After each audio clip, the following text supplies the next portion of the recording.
Ginako sang pamunuan sang Metro Iloilo Transport Service Cooperative kon MITSCOOP na hindi na kun kisa mapunggan ang mga pasahero nga magdinaguso sa pagsakay, ilabi na kun peak hours salin alas 7 sang gabi.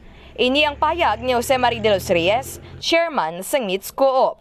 Suno pa sa iya, halin alas 7, ila nanotaran na agagamay nga porsyento na lang sang traditional jeepneys ang nagabiyahe. Kag kun kaisa, nagadinalaga na lang ang mga pasahero sa mga units agod makahingagaw.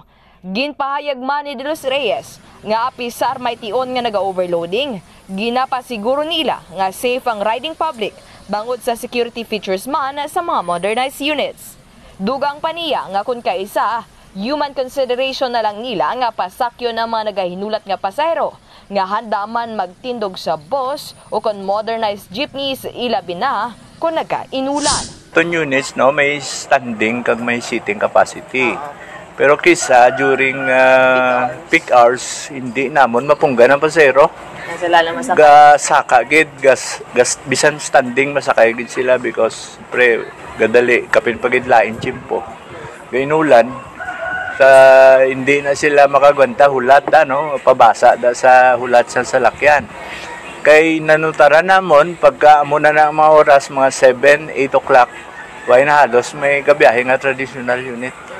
So kami na lang na yang nagabiyahe sa that time. So ang tendency is di namon malikawan ng pasahero masaka gina. Pero we are required at least 5 ka standing subong. Kagini si Kabandarang Kim Kaluyo, nagabandera sang matutod nga serbisyo publiko, kagkalingawan sa Iloilo. Radyo Bandera.